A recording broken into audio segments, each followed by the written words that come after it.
बिस्मिल्लाहिर्रहमानिर्रहीम। तमाम सामीन व नाज़रीन अस्सलामु अलैकुम व रहमतुल्लाहि व बरकातुहू। मग़फ़िरा ईद से मुतालिक जो है हमारी गुफ्तगू चल रही थी। अब नमाज़ ईद का तरीक़ा, सबसे पहले तो बात याद रख लें, इंशाअल्लाह मैं बताने से कबल जहाँ आप नमाज़ ईद अदा करें तो वहाँ बाकायदा जो है ना अइम्मा हज़रात जो हैं, जो उलमा हैं, बिल्कुल वो ईद का तरीक़ा बताते हैं। तो उसमें भी आप अगर तवज्जो करेंगे ना, अब होता क्या है, खड़े होते हैं, इमाम साहब बता रहे हैं, आलिम साहब बता रहे हैं और हम इधर उधर तवज्जो कर रहे हैं। फिर क्या होता है, जब आप नमाज ईद के लिए खड़े होंगे ना, फिर आप इधर उधर ही देखेंगे, मतलब देखेंगे यार ये बंदा क्या कर रहा है, देखो ये इसने हाथ उठाए हैं, इसने ये रुकू में गया है। आप अगर तवज्जो से बगौर सुन लेंगे ना तो मुश्किल नहीं है, तो बआसानी जो है ना आप समझ जाएंगे और फिर अल्हम्दुलिल्लाह आप जो है यकसुई के साथ और बिल्कुल जो है ना मतलब बंदा नवाज और संजीदगी के साथ नमाज ईद अदा करेंगे। इधर उधर तवज्जो इधर उधर देखते रहेंगे, फिर वो जब तरीक़ा सुना ही नहीं और समझा ही नहीं तो फिर वो इधर उधर ही देखते हैं कि देखो ये क्या कर रहे हैं, ये क्या कर रहे हैं। फिर अगर बराबर वाले ने या इधर वाले ने गलती की तो ये भी गलती कर जाते हैं। तो अगर नमाज ईद का तरीक़ा, सबसे पहले नमाज ईद की नियत, मैं नियत करता हूँ 2 रकात नमाज ईद उल फ़ितर, अगर ईद उल अज़हा है तो ईद उल अज़हा का नाम आ जाए। मैं नियत करता हूँ 2 रकात नमाज ईद उल फ़ितर वाजिब माँ ज़ायद 6 तकबीरों के, पीछे इमाम के, मुँह तरफ़ काबतुल्लाह के, वास्ते अल्लाह तबारक व तआला के अल्लाहु अकबर। जैसे अल्लाहु अकबर कहेंगे आप अपने हाथों को बांध लेंगे। बांधने के बाद सना पढ़ी जाएगी, सुब्हानकल्लाहुम्मा व बिहम्दिका व तबारक अस्मुका व तआला जद्दुका व ला इलाहा गैरुक।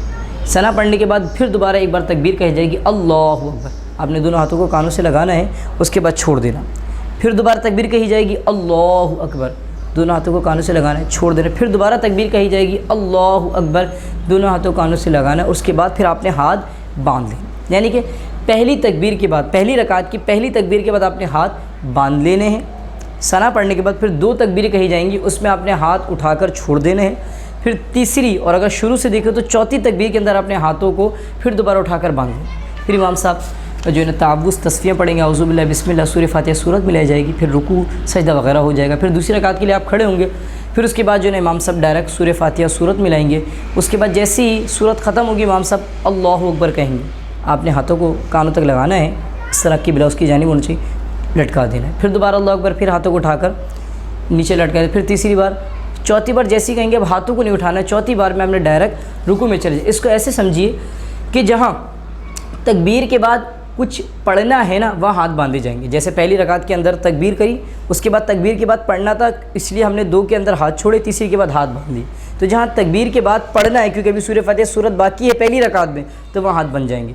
और दूसरी रकात में पहले ही इमाम साहब सूरह फातिहा सूरत पढ़ लेते हैं, उसके बाद 3 मरतबा ये तकबीर कही जाएगी, उसके बाद डायरेक्ट रुकू में जाते हैं, तो वहाँ डायरेक्ट हाथ नहीं बांधने हैं। उठाने के बाद 3 बार जब हो जाए तकबीर, चौथी तकबीर में डायरेक्ट आप रुकू में चले जाएंगे।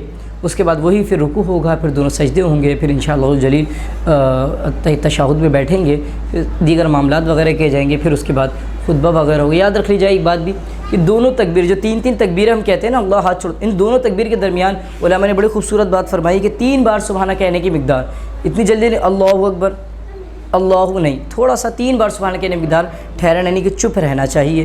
तो अल्लाह करीम हम सबको ईद सईद की शरी खुशियाँ अता फ़रमाए, हमें भी दुआओं में याद रखें। अल्लाह करीम हम सब का हामी और नासिर रहे।